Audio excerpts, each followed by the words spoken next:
PM किसान योजना नहीं आसला बड़ा आपन पीएम किसान योजना ना अच्छी ना केमती चेक करेंगे। तेज जदि आपन जड़े चाषी और केंद्र सरकार योजना लाभ पाइबा चाहते तेज प्रधानमंत्री किसान योजना एक नुआ परिवर्तन आनी यही योजना अधीन योग्य चाषी मैंने प्रतिवर्ष आर्थिक सहायता पाते और सीधा सड़क अकाउंट को ट्रांसफर करा जाए। वर्तमान चाषी मैंने योजना 22तम किस्ती अपेक्षा कर सरकार यह योजना चाषी मान एक नुआ विकल्प सूचना देते। तेज जदि आपड़ जड़े चाषी तेज आपण ना जमी अच्छी तो आप प्रथम नाम पंजीकरण निश्चय चेक करूँ, कारण अनेक थर आवेदन कराया चाषी मैंने जानी ना से नाम हिताधिकारी तालिकार अच्छी कि ना।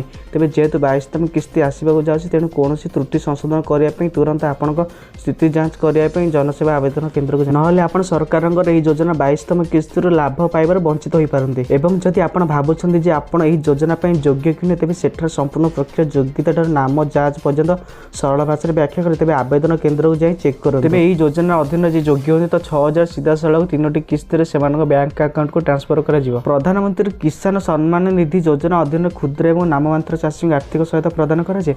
जो चाषी मान नाम कृषि जमी पंजीकृत हो रही है योग्य बोली विवेचना कराई। सरकार योजना अधीन प्रतिवर्ष 6000 सीधा सड़क 3टी किस्ती से बैंक अकाउंट को स्थानांतरित कराए। वर्ष 22तम किसी चाषी अकाउंट को जमा कर सरकार कहते होली पूर्व समस्त चाषी अकाउंट को जमा जी खबर सबुदिन देखा चैनल सब्सक्राइब करूँ, वीडियो लाइक और शेयर करूँ, जहाँफल सरकार तरफ जो अपडेट आसे आप प्रथम पाइपर।